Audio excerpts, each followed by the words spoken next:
Salam alaikum Azzoul Filaoun, bonsoir. Le chef de l'État, M. Al-Majid Tebboune, a quelques semaines de ça une réunion du Haut Conseil de sécurité consacrée à l'examen de la situation générale dans le pays et de la situation sécuritaire liée aux pays du voisinage et au Sahel. Dans ce contexte, le Haut Conseil de sécurité avait exprimé ses regrets concernant les agissements hostiles à l'Algérie émanant d'un pays arabe frère. C'est qu'avait indiqué un communiqué de cette instance rendu public à l'issue de cette réunion. Le communiqué n'a pas cité le nom du pays, mais c'était facile de deviner qu'il s'agissait des Émirats arabes unis.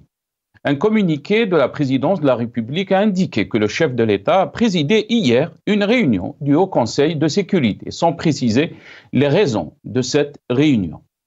Les lecteurs l'auront compris, hormis le jargon habituel ressorti à chaque des réunions de ce Conseil, rien de transparent ni filtre, même pas les dossiers traités par les membres de ce Conseil.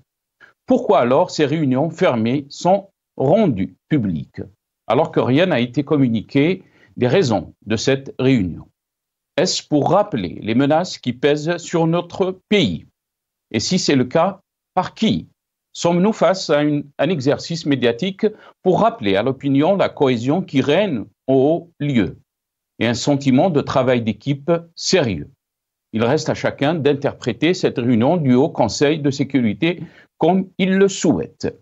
Cette évolution inquiétante vers l'opacité et l'autoritarisme de la gestion des affaires de l'État est devenue un sujet de préoccupation majeure pour les Algériens. L'Algérie nouvelle et compagnie vit des crises multiples. Pire, notre pays n'a jamais été aussi vulnérable à l'intérieur et à l'extérieur, comme il l'est aujourd'hui. L'action diplomatique vaut ce que le pays représente d'envergure et de crédibilité. L'exemple des BRICS. Faut-il rappeler la phrase assassine de Lavrov après le sommet des BRICS, où il a dit en substance et a expliqué que le poids, l'autorité et la position d'un pays candidat sur la scène internationale ont été les principaux facteurs pris en considération. Il est essentiel que nous agrandissons nos rangs avec ceux qui partagent notre vision commune, a précisé le ministre russe des Affaires étrangères. L'élargissement des BRICS s'est fait en fonction de ces critères. Cette déclaration de Lavrov a montré toutes les limites et la fébrilité de notre diplomatie et surtout nous relègue à une position marginale sur l'échiquier international. La Libye, encore des pays du Sahel, furent des échecs humiliants malgré l'implication du président de la République.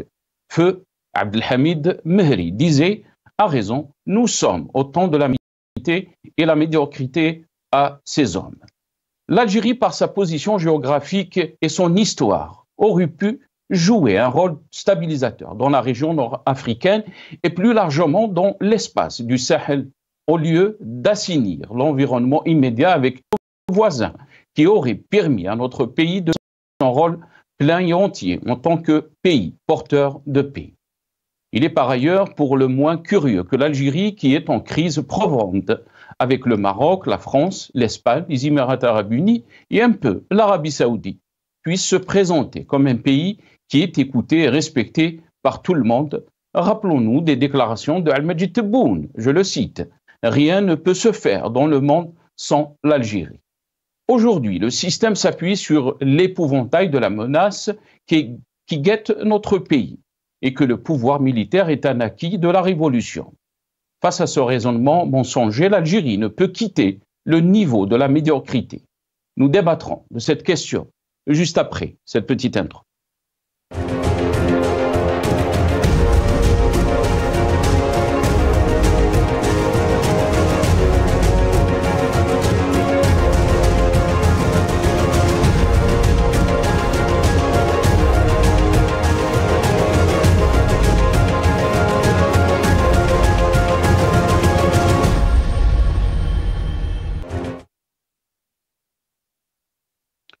Algérie nouvelle, le système est-il une menace pour le pays? C'est le titre de notre émission pour ce soir. Et pour en parler, j'ai le plaisir d'accueillir dans cette émission M. Hamid Lelou, directeur de Run for Democracy en Algérie. Il est avec nous depuis Washington via Skype. Hamid Lelou, bonsoir. Merci beaucoup d'avoir accepté l'invitation. Marhaba bi. Bonsoir, merci pour l'invitation et bonsoir tout le monde. Marhaba bik, c'est Hamid. On a aussi le plaisir d'accueillir Jamal Ghessoum, président du parti du Rassemblement des Algériens de France. Il est avec nous depuis Paris via Skype aussi. Jamal Ghessoum, bonsoir. Merci beaucoup d'avoir accepté l'invitation. Marhaba bik. Bonsoir Sinassar, merci pour l'invitation. Le bonjour aux téléspectateurs et téléspectatrices. Et c'est Hamid avec lequel je pense qu'aujourd'hui nous ne serons pas très d'accord. on va voir ça, Jamal Ghessoum. En tous les cas, on va commencer cette émission avec une petite vidéo. Donc, cette réunion du Haut Conseil de sécurité, donc, qui s'est déroulée hier. On regarde ces images. سيد عبد المجيد تبون رئيس الجمهورية القائد الأعلى للقوات المسلحة وزير الدفاع الوطني اجتماعا للمجلس الأعلى للأمن.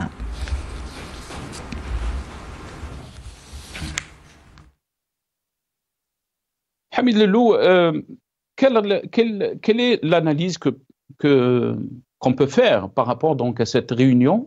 Pour l'instant, il n'y a aucun communiqué. Donc, par rapport à cette réunion du Haut Conseil de sécurité qui s'est donc déroulée hier, aucune raison n'a été avancée. Pourquoi donc cette réunion? Aucun communiqué pour l'instant. Comment peut-on lire donc cette dernière réunion du Haut Conseil de sécurité?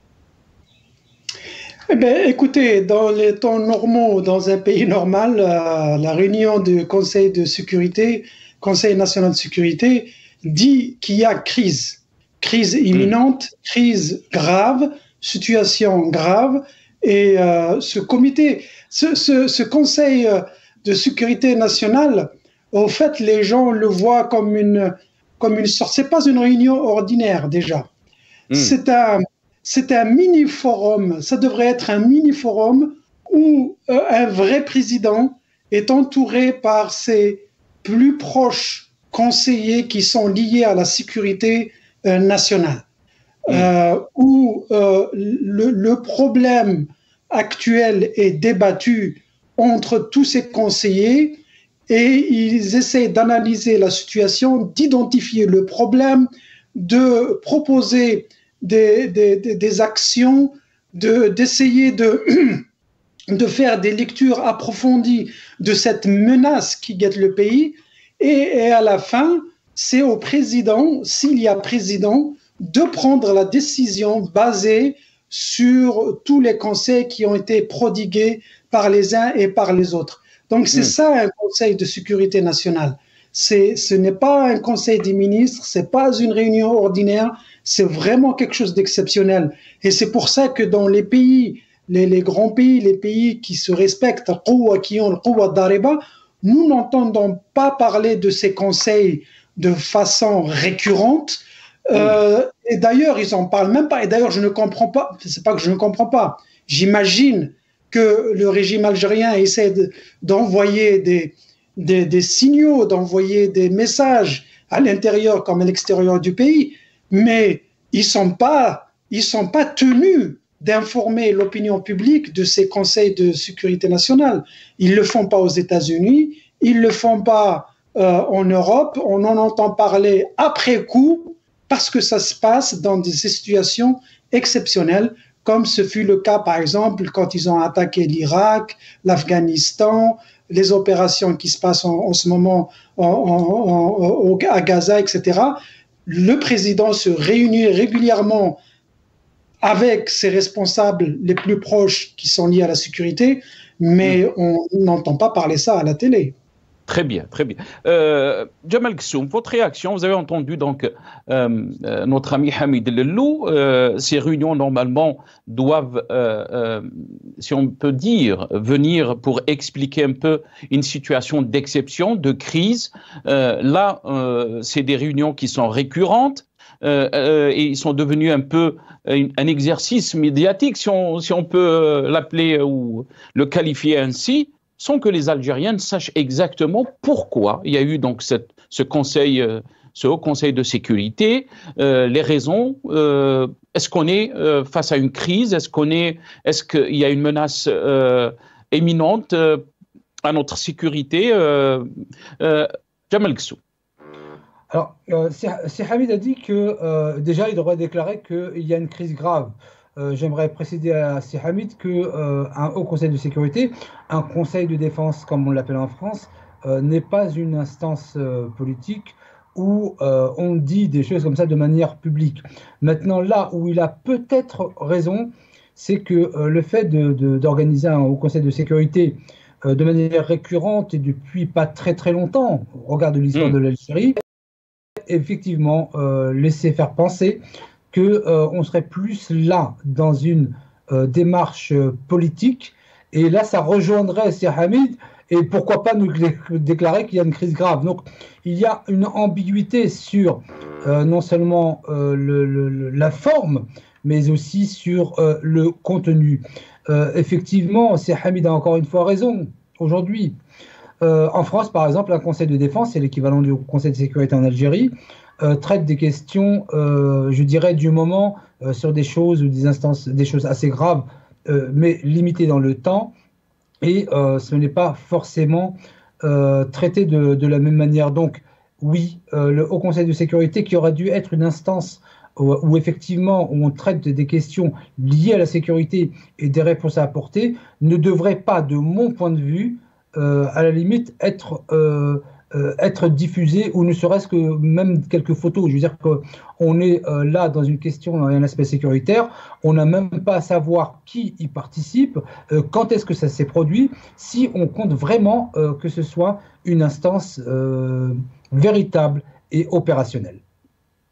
Parce que on se rappelle même, donc on a eu un débat par rapport à ce même Haut Conseil de sécurité qui s'est tenu il y a quelques semaines. On avait parlé, il y avait un communicant, on avait parlé que ce conseil était consacré à l'examen de la situation générale dans le pays, de la situation sécuritaire liée au pays du voisinage et du Sahel.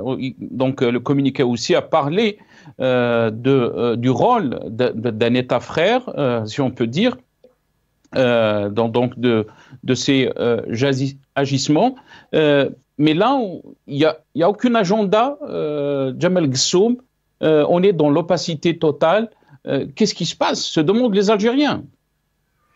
Disons que c'est bien là le problème, c'est que quand, vous savez, parfois dans des situations critiques, plus on veut rassurer, plus on inquiète. Dans la mesure où, effectivement, la question du pays frère, et on va certainement aborder la question de New York, mais plus on veut rassurer et plus on inquiète. Et donc, c'est pour ça que moi, j'invite vraiment les autorités algériennes à prendre la mesure de la forme et du contenu de ce Haut Conseil de sécurité, qui, pour être véritablement opérationnel, ne doit pas être avancé comme une organisation ou un conseil des ministres ou à une réunion du gouvernement.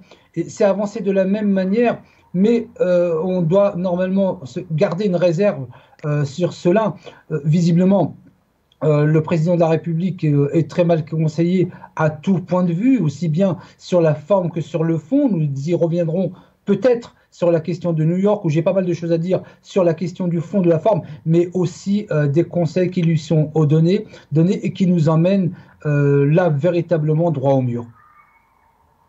Très bien. Restez avec nous, Jamal Ghessoum. Hamid Lello, bien sûr, les questions qu'on peut se poser aussi, est-ce que cette réunion est destinée à montrer à l'opinion publique qu'il y a des menaces qui pèsent ou qui guettent l'Algérie? Ici, il y a des menaces. Par qui? S'il y a donc des menaces, qui c'est qui menace l'Algérie? La question se pose aussi. Hamid Lello. Oui, effectivement, il y a un peu de ça. Ça revient au fait que je disais, c'est un message. Quand vous faites ce genre de sortie, vous voulez envoyer un message soit à l'intérieur, soit à l'extérieur. À l'intérieur, on veut faire peur aux gens, au peuple, leur dire que voilà, il y a toujours une menace sécuritaire et qu'il faut être vigilant, il faut s'entourer ou se réunir autour de notre moelle épinière qui est l'armée. Comme ils disent, c'est possible aussi, ils veulent faire ils veulent montrer aux gens qu'ils travaillent, que contrairement aux autres, nous qui critiquons, eux, ils travaillent. Mais des fois, à force d'en faire, effectivement, comme dit Si Jamel, jusqu'à maintenant, on arrive à s'entendre sur pas mal de choses, mais je pense que ça parce que c'est un sujet technique. Je ne sais pas un sujet politique, s'il y a de la politique, mais c'est un sujet technique. Ceci dit, à force d'en faire, on banalise la chose. Ce conseil de algérien est devenu une banalité. Maintenant, tout le monde en entend parler, tout le monde voit des images. Ah, il y a le président qui se réunit. Et en fait, je vais peut-être corriger une petite erreur de Si Jamel.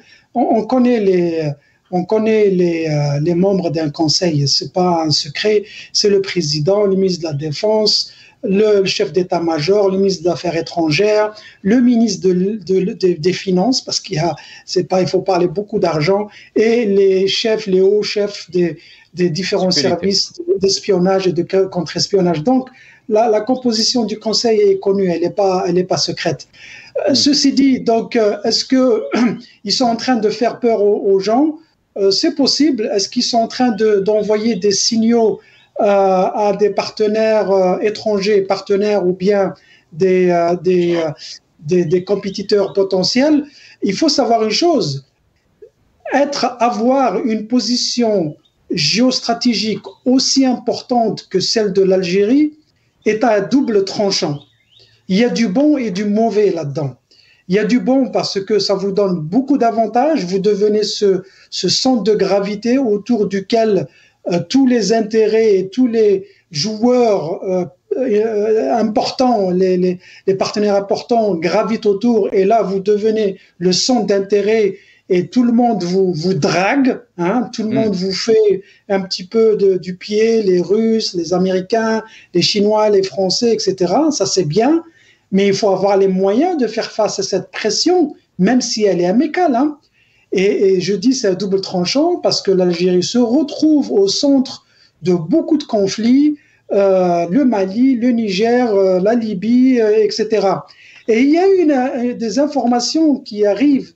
Et nous, on a tendance à focaliser un petit peu sur l'Algérie, mais il faut voir au-delà. Il n'y a pas que l'Algérie et le Maroc. Par exemple, les 3-4 dernières années ont vu l'émergence d'un rôle très important et quasi indispensable de la Mauritanie, par exemple. J'aurais aimé qu'il y ait toutes ces va-et-vient, toutes ces communications à Alger, plus qu'il en est à Nouakchott. Nouakchott est visité par des responsables sécuritaires importants des deux camps, américains et russes, plus fréquemment qu'à Alger. La Mauritanie joue, j'ai l'impression que la Mauritanie, même si c'est un petit pays, ça joue un rôle beaucoup plus important parce qu'ils ont appris à utiliser ce levier stratégique ou géostratégique qu'ils ont, alors que le régime algérien a failli à cette mission. Très bien.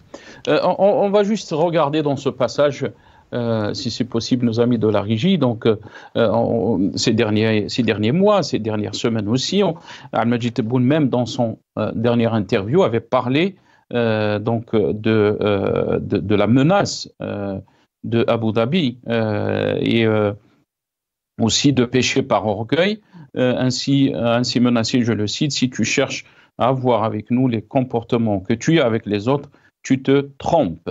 On se rappelle donc de ces déclarations. On va regarder juste ce petit passage donc par rapport à la cohésion nationale et les menaces qui pèsent sur l'Algérie.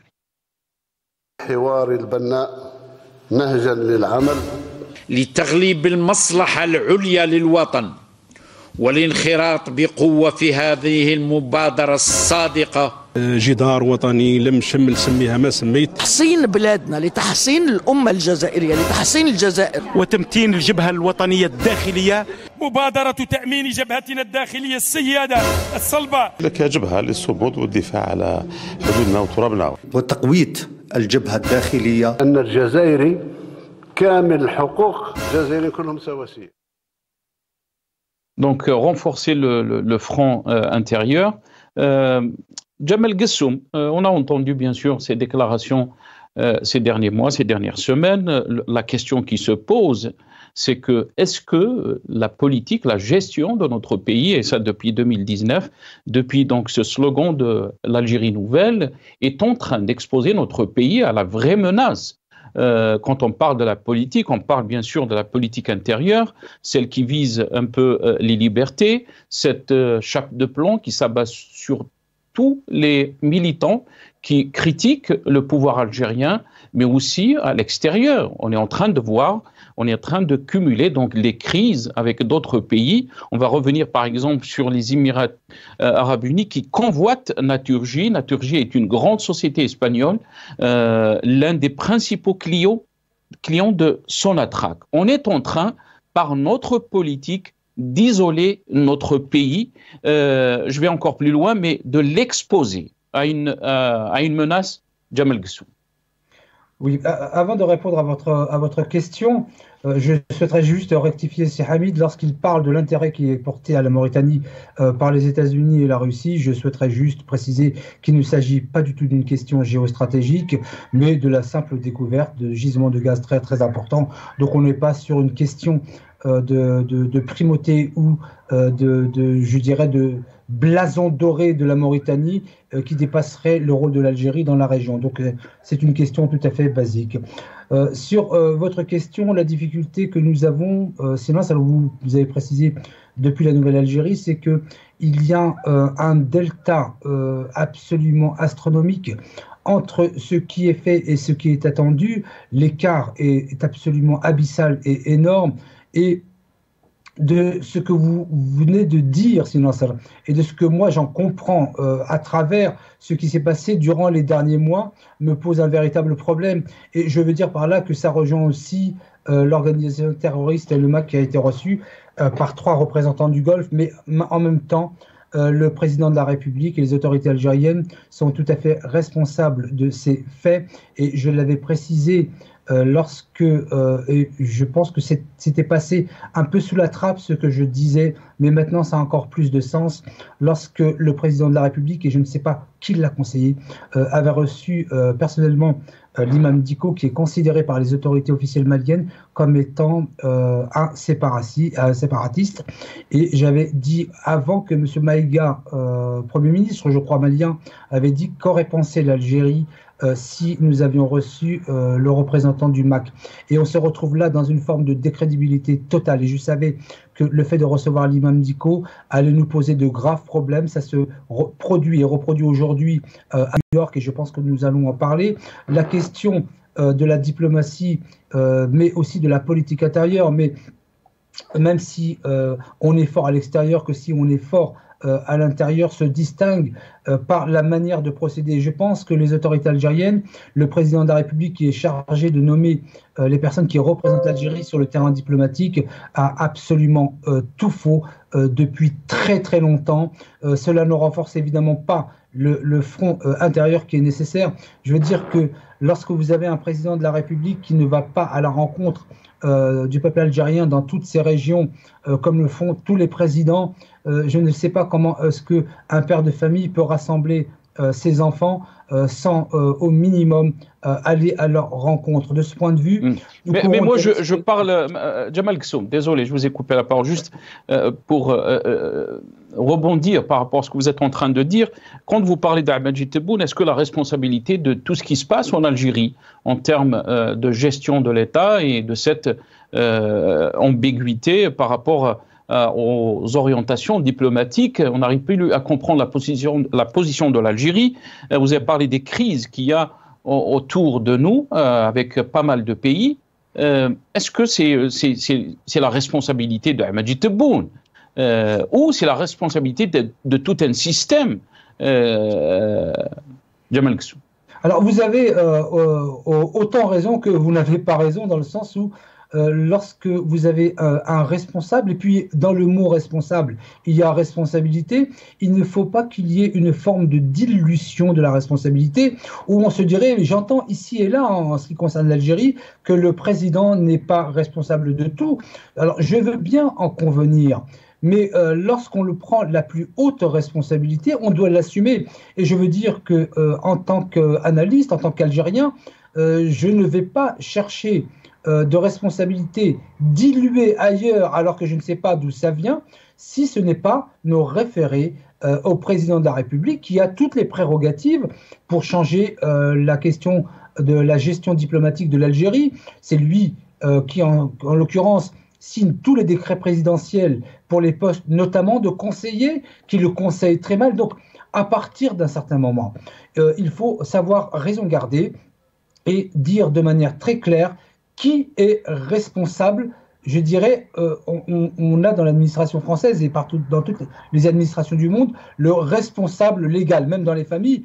Et je veux dire que je ne vais pas chercher qui est derrière la gestion calamiteuse de la diplomatie, parce que le temps que je cherche qui et que je trouve qui, le responsable premier qui est le chef de l'État ne fera rien. Remarquez, vous me direz, il ne fait rien non plus. Donc, j'estime que le président de la République, dans les prérogatives, parce que ça suffit de dire à chaque fois, et on l'a entendu tout à l'heure, chef suprême des forces armées, ministre de la Défense, je veux bien qu'on multiplie les titres, mais on ne va pas non plus diluer les responsabilités. Et pourtant, Al-Majid Tebboune va vous contredire dans ce passage, Jamal Ghassoum. On va écouter donc ces déclarations. مش بالقدرات تاع بلادها يأمنوا بالقدرات تاع الغير هما دايرين روحهم ما الجزائر قوة ضاربة العالم كله معترف بالجزائر إلا بعض الجزائريين كان نهار كامل هما يقزموا في البلاد نهار كامل وما ينتقدوا نهار معليش الانتقاد بلاه الانتقاد البناء يخليك يعني تفوت المراحل الأخرى ولكن ما تقزمش بلادك. العالم كله عارفها باللي قوة جهوية، باللي قوة تجيب السلام في المنطقة، باللي قوة جابت التوازنات في المنطقة. Donc ça, c'était les déclarations d'Al-Majid Tebboune. L'Algérie est une force régionale. L'Algérie donc est un pays stabilisateur, un pays qui propage la paix. Hamid Lello, quand on entend ces titres, bien sûr, on veut être fier de notre pays. Mais est-ce que la réalité vraiment est tout autre par rapport donc à ce qui est en train de dire Al-Majid Tebboune ou même des responsables algériens? Si Nasser, moi j'ai pas envie de rabaisser le niveau de notre discussion au niveau de ce Tebboune qui pour moi n'est pas responsable parce que c'est pas un président. N'est pas responsable parce que c'est un légume dans un couscous. Et c'est pour ça qu'il y a beaucoup de discours, par exemple Djilali Sofiane qui dit que Tebboune, il faut pas qu'il se représente et tout ça. Tebboune n'a jamais été un problème et l'enlever ne sera pas la solution non plus. C'est pas parce que le pouvoir, la décision, le centre de décision, il est ailleurs. Nous avons un pays qui n'a pas, où le régime mafieux a pris en otage les institutions de l'État. Il n'y a pas d'État, je suis désolé, il n'y a pas d'État. Et par conséquent, ils disent des choses et ils font leur contraire ou bien ils n'ont pas conscience de ce qu'ils disent. Par exemple, quand vous menacez les Émirats arabes unis, que vous les nommez ou pas, il y a un principe fondamental dans la diplomatie. Le principe fondamental, c'est ce qu'on appelle la réciprocité. Les gens croient la réciprocité se limite au visa. Tu m'imposes un visa, je t'impose un visa. Non, la réciprocité dans les relations internationales, c'est les visas, c'est les accords commerciaux et c'est aussi les menaces militaires ou des menaces qui sont géostratégiques.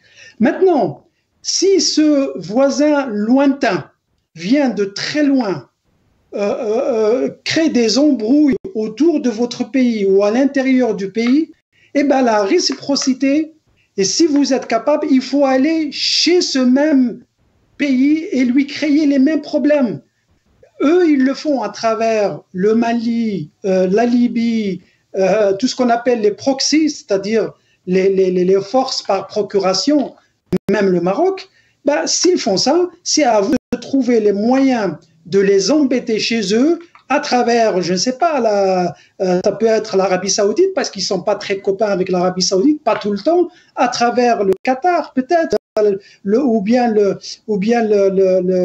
la Turquie, la Russie. C'est à vous de trouver un moyen de créer les mêmes problèmes. Maintenant, restez chez vous et vous parlez comme un gars. 5,6 millions de chouhada. Mais de qui se moque-t-on? Il parle des morts. Nous, on est dans un monde de vivants. Et ces morts, ils sont morts il y a des années et des années. À l'époque, là, il n'y avait pas l'État algérien. C'était des rebelles qui n'avaient aucune responsabilité sur le peuple algérien. Donc, ils avaient tous les moyens de se défendre parce qu'ils n'avaient rien à perdre. Ils avaient déjà tout perdu, y compris le pays. Maintenant, si vous voulez parler comme un État souverain, si vous êtes un homme d'État, il faut parler de manière concrète, responsable, engagée et courageuse. Et courageuse, ça ne veut pas dire qu'il faut parler des 5 millions, mais c'est n'importe quoi. Hamid Lello, puisque vous avez parlé de la Russie, on va regarder donc juste cette image, si c'est possible, de la régie. Donc voilà, Moscou intervient officiellement pour tenter de réconcilier Alger avec Bamako et Niamey. Donc ce que titre le journal, donc, ou le site bamako.com. Hamid Lello, je vous rends la parole. Ça confirme ce que je disais. Moi, cette information, je l'avais vaguement aperçue aujourd'hui. Ça veut dire qu'ils sont vraiment tombés bas. Aller plus bas que ça, vraiment, tu meurs. Hein, parce que ils n'ont pas arrêté de nous dire que c'est la force de la région, qu'ils sont la force qui peut être la médiatrice et régler les problèmes dans la région, alors que on voit la le fait. Pourquoi? Parce que, et je l'avais dit dans votre journal plusieurs fois, nous avons des services de sécurité qui, au lieu de travailler pour l'intérêt du pays, pour la sécurité du pays, parce que les services de sécurité, ils font partie de la diplomatie. La diplomatie, il y a ce qu'on appelle 2 tracks, track 1, track 2. Et le track 2 qu'on appelle ici, c'est la diplomatie informelle qu'on ne voit pas, qu'il est sur l'autre rail. Et les services de sécurité font partie de ça. Donc, au lieu de perdre leur temps à courir après vous, moi et la télé El Magharibiya et tous les militants algériens ou tous ceux qui essayent de faire la vérité sur l'Algérie, eh ben, ils devraient consacrer cette énergie, ces moyens pour s'occuper de la sécurité du pays et s'occuper justement de ce qui se passe dans les pays voisinages, parce que la sécurité, les services de sécurité aussi sont impliqués dans la diplomatie. La diplomatie, il y a aussi ce qu'on ne voit pas qui se passe ailleurs, négociation. Et malheureusement, on voit qu'il y a la Russie qui vient faire le travail que, supposons, ou plutôt le régime. Je fais toujours la distinction, le régime et le pays. Et justement, encore une fois, confirmer ça, si vous voulez avoir de l'influence, il faut avoir la présence sur le terrain. Et cette doctrine militaire algérienne qui dit qu'on ne veut pas aller au-delà des frontières algériennes est une aberration stratégique, surtout du point de vue militaire. Vous ne pouvez pas avoir un impact ou avoir un poids sur ce qui se passe dans votre région si vous n'avez, je suis pas en train d'appeler à l'intervention militaire. Loin de là, c'est pas ça. Il y a des moyens de le faire. Les Russes, ils le font à travers Wagner. Je ne pense pas que ce soit une solution à long terme parce que ça va se retourner contre les Russes. Mais l'Algérie, je disais au début de l'émission que la position géostratégique a deux tranchants. Il y a du bon et il y a du mauvais.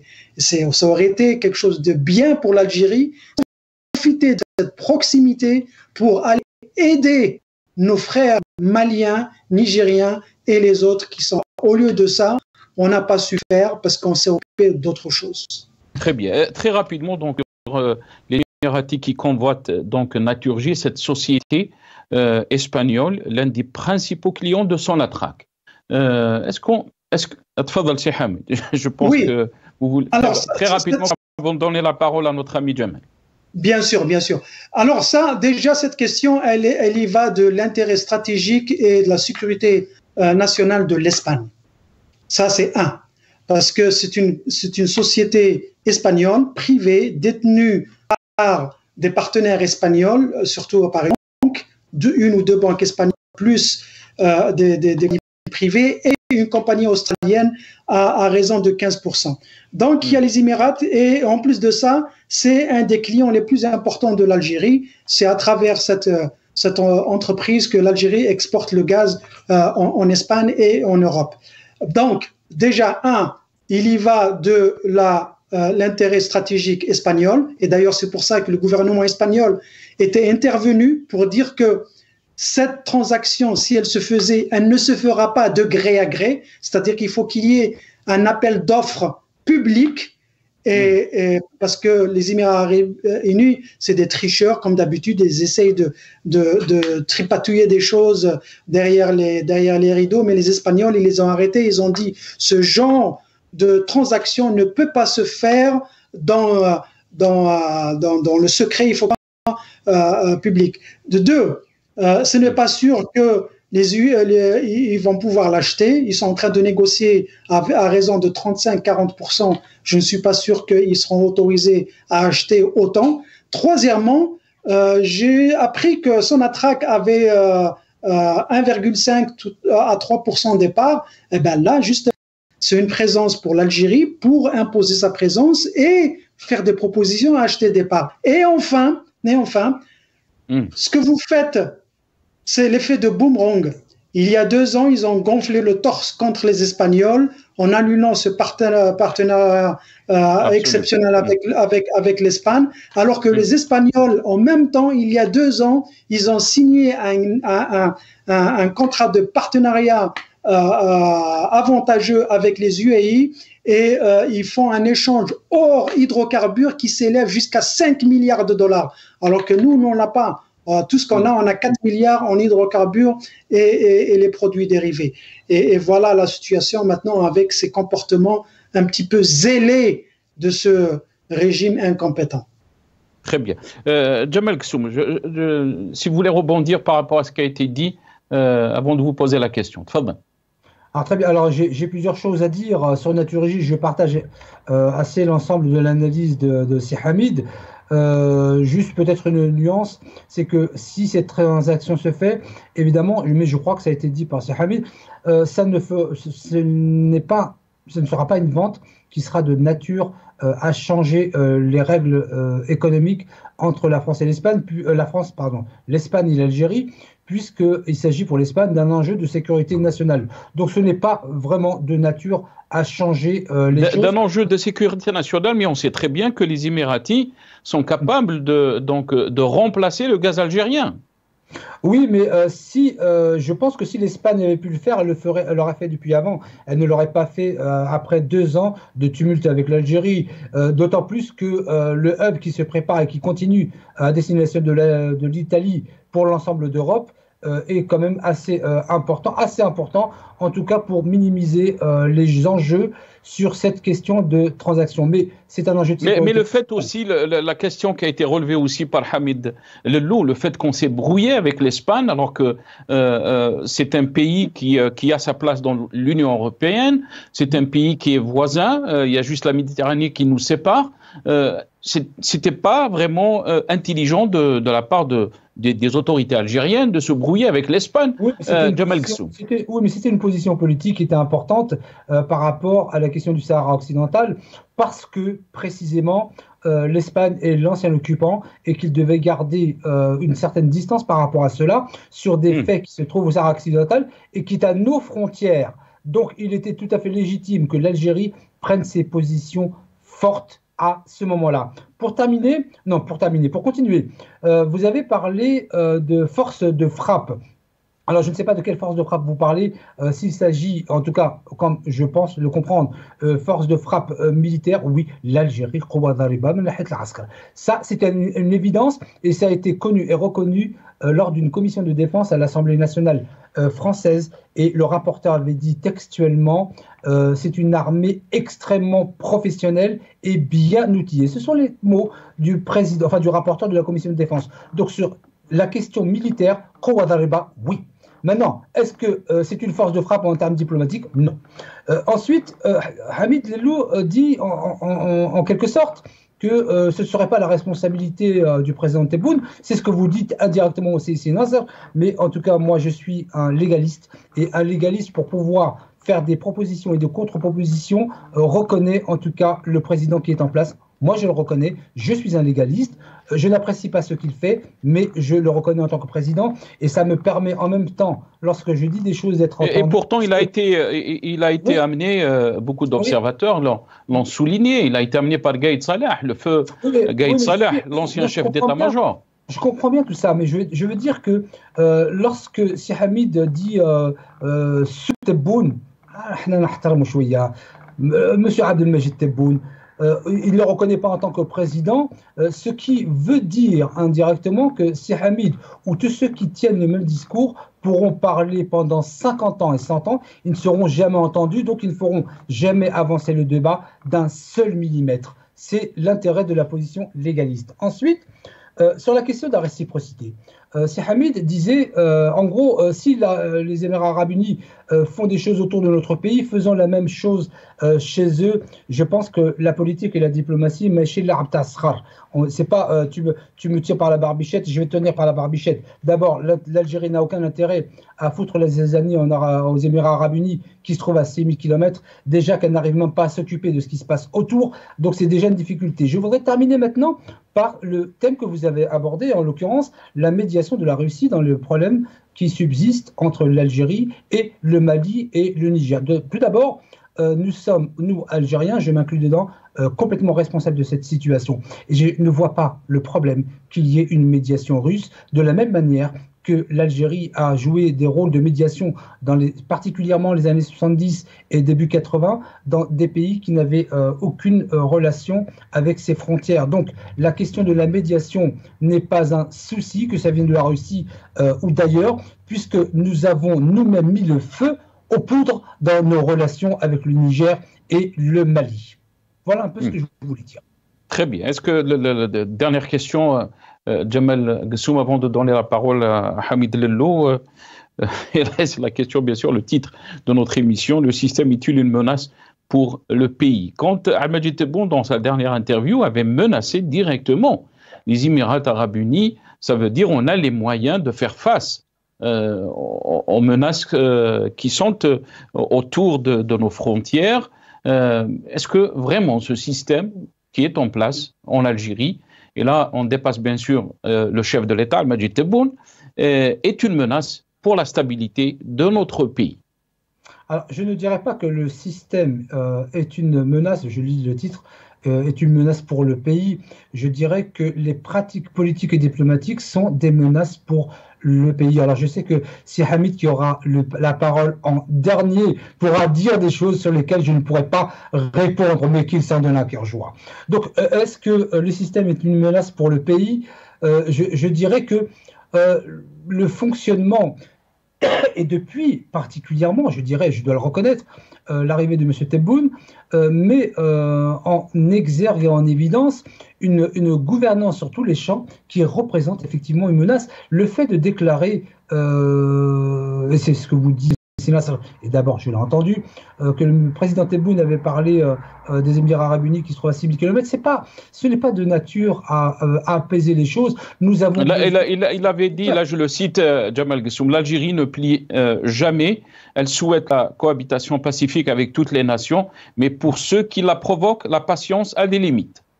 Oui, vous savez, je dirais la même chose, mais je dirais par exemple la même chose par rapport au Maroc, parce que lui, il est accessible, et lui nous crée des problèmes depuis 1800 et quelques. C'est pas nouveau, mais pas pour un pays comme les Émirats Arabes Unis qui se trouvent à 6000 km.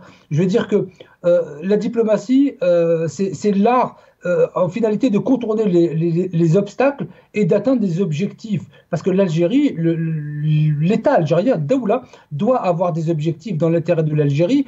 Elle ne les atteint pas et elle ne les atteindra jamais avec ses postures. Donc ça me paraît difficile que de mener une politique, je dirais, de l'intérieur qui est assez surprenante à tout égard. Le standard de la politique algérienne n'a rien de commun avec toutes les politiques que vous trouverez partout dans le monde, même sans rabaisser un pays ou un autre. Je veux dire que le format politique du Zimbabwe sera plus entendu à Genève que le format algérien. Donc je me pose de réelle question. Et comme je suppose que c'est la fin de mon intervention vu l'heure, je crois, sous votre commandement, sinon ça laisser la place à Sir Hamid qui va se donner le plaisir de dire des choses auxquelles je ne pourrais pas répondre. Je ne sais pas s'il va se donner le plaisir, mais en tous les cas, il aura le mot de la fin, Jamal Ghessoum, parce que vous avez eu votre temps aussi. Jamal Ghessoum, je vous laisse le mot de la fin. Hamid Lello. La même question, Hamid Lello, le système est-il une menace pour le pays quand on voit ce qui se passe à l'intérieur, aussi en termes politiques, en termes de répression, on a parlé dernièrement donc, de ce journaliste qui a été expulsé en France alors qu'il avait la nationalité algérienne, il avait une résidence en France. La situation est très inquiétante en termes donc à l'intérieur, mais aussi elle est inquiétante à l'extérieur. Très rapidement. Oui. C'est une menace parce que nous n'avons pas affaire à un État, nous avons affaire à un système mafieux. C'est une menace contre les intérêts de l'Algérie. Moi, ce qui me désole, c'est Nasser. Ce qui me désole, c'est Jamal. Vous êtes sympathique, mais vous profitez de la vie que vous avez en Europe, des institutions démocratiques, etc. Et vous ne souhaitez pas la même chose pour vos compatriotes en Algérie. Et c'est ça ce qui me désole. Que des Algériens en Algérie essayent de gratter un petit peu du système, ça, c'est de bonne guerre. Mais si vous profitez de la démocratie, laissez les Algériens profiter de la démocratie en Algérie. Et le problème pour un légaliste, vous dites que vous êtes un légaliste. Dites-moi comment est-ce que ce système marche? Est-ce que nous avons eu des élections? Des millions d'Algériens qui sont sortis dans les rues dire « il faut changer carrément le système ». Et on n'aura pas la même chose. Ce Tebboune, il est là depuis 60 ans, on voit sa gueule. Tous, ce Chengriha, c'est des marionnettes. Nous avons un régime qui est profond, c'est autre chose. Ces gens-là, ils sont là juste sur la façade, mais vous êtes loin d'être un légaliste, Sidi Jamal. Et merci. Merci beaucoup, Hamid Lello. Merci à vous, tous les deux. Donc, Hamid Lello, directeur de Run for Democracy en Algérie, vous étiez avec nous depuis Washington. Merci à Jamal Ghessoum, président du Parti du Rassemblement des Algériens de France. Vous étiez avec nous depuis Paris. Merci à vous, chers téléspectateurs, d'avoir suivi cette émission. Atekoum Saha. Voilà.